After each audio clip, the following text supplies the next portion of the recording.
Welcome back to another episode of Overwatch Workshop Tutorial. Today we'll be learning how to create heads-up display text as well as just in-game world text that appears on your screen whenever you kill a player, such as this.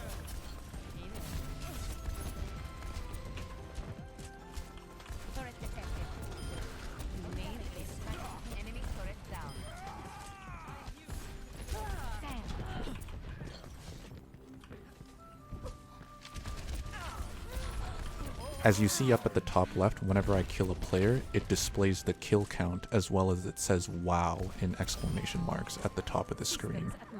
This is totally customizable, so you can use it for whatever you'd like in your projects.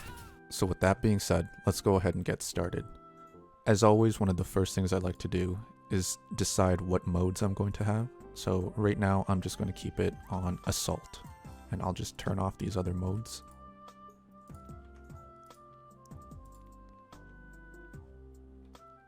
You can definitely change that to whatever mode you'd like to play this like. Next up, we're going to go straight into the workshop settings. And we're just going to be using a few rules this time. As well, we're going to be introducing how to use variables. So let's add our first rule. This first rule is going to create the heads-up display that we're going to be seeing at the top left of the screen. We're going to use this to keep track of how many kills we have, and as well, it'll auto-update every single time we get a new kill. So let's just name the rule first. So since this rule is going to be different for everybody, the event type is going to be ongoing each player. We can leave these default settings, and we're not going to be using any conditions for this rule. The action we are going to create is going to be called create HUD text. Once you bring up the create HUD text action, you're going to have a whole lot of different options here, and it's not really going to make a lot of sense, but I'll slowly break this down for you. The first thing we're going to want to do is we're going to want to change visible to from all players to just the event player. This is because if you have this set to all players, every character is going to see how many kills every other player has, which is definitely a bug and not intended. So we only want each individual player to know how many kills they have. So we're going to change this to event player.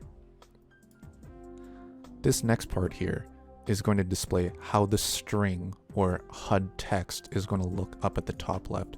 So we can leave header set to string, but where it says string right here, this is where we're going to define what it looks like. If we change it off of hello and we scroll down until we see this 0 with the curly braces around it means it's going to use a variable or a placeholder for whatever type of text we would like to use. And so I know that we're going to be using kills, colon, and then display the amount of kills. So this one would work perfectly. So we can display this 0:1 option here. Now what we need to do is we need to set up what these variables are going to display. So in the place of the 0 spot, you can see it lines up right here with this 0.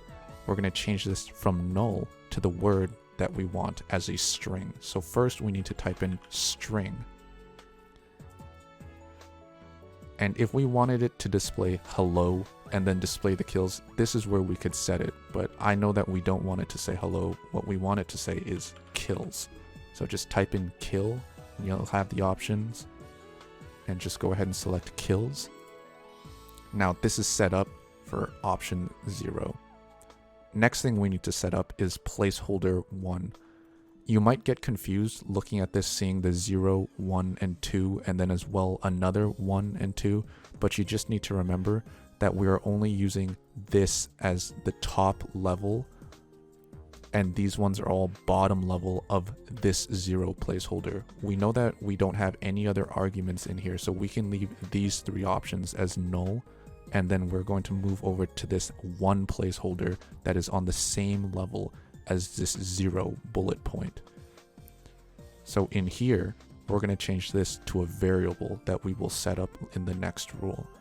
So what we can do is click on this null reference right here, and we're going to set this one to player variable. And the variable that we will be using will be on event player, and we can use variable A.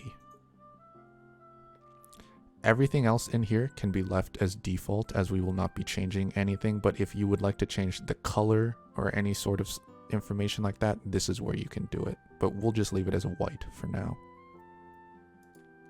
And hit OK. Now that we have the HUD created, the next step is to update it with how many kills we get every single time we get a new elimination. So to do that, we need to create a new rule, and that's going to change the variable A that we just set up. So let's create the new rule, name it, and the event type is going to be player earned elimination. And this will update just this one rule every single time the player gets a new kill. We can leave these settings as default.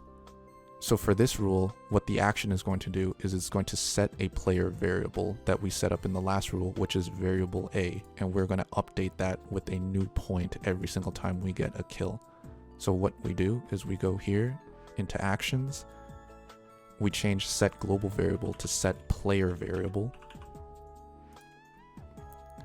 We leave it on event player, and from value, we change this from number to add because we're going to be adding to variable A. The first value we're going to add is 1. And the second value we're going to add is the value A. So we type in player variable and add it to A. So as you can see, every single time we get a kill, we will update whatever A is at with the number 1 because it's adding it to our event player variable that we set up. Next, we hit OK. And if we test out the game right now,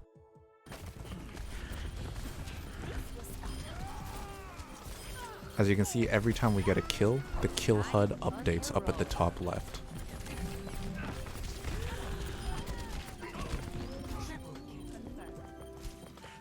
The next thing we want to set up is how there's a big display message in the center of the screen that indicates that you've gotten a kill.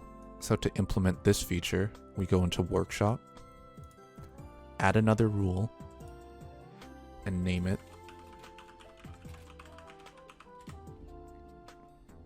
We're going to change the event type to player earned elimination.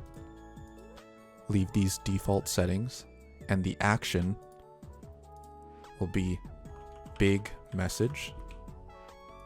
This is just like the name suggests, displaying a big message over the center of the screen. We're going to change visible to event player so that it only displays for the player who's playing the game and not for everybody in the game. And the string is going to be left as the same, but the string title is going to be what we choose it to be. And if you scroll down in the string message here, you can change what it would say in the center of the screen. You can pick any one of these predefined strings that are already here, but I'm going to be changing it to a number again, a number placeholder, so that we can add 2 messages together. I'll be going with this 0 placeholder and 3 exclamation marks to show how you can add strings together. Because if you remember, this 0 is just a placeholder and we can have it say anything that we want, and it'll add the exclamation marks onto the end of it. So I'm going to select this one. And for the 0 placeholder, now I'm going to change this from null to string. And once again, I'm going to change the string placeholder to what I want it to say. This time, I'm going to go with something like loser. A nice friendly message, of course. And now, when we exit out and play the game, and now, every single time I run around and get a kill, it's going to say loser, exclamation mark, at the top of my screen. This is a really good and fun way to change dynamically what the user sees whenever they're playing in your game mode.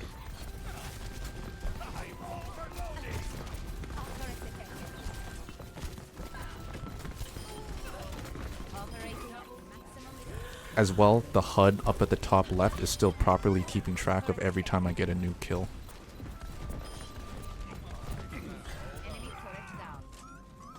I hope you learned something from this video, and I'd like to see what type of new game modes you and your friends can come up with.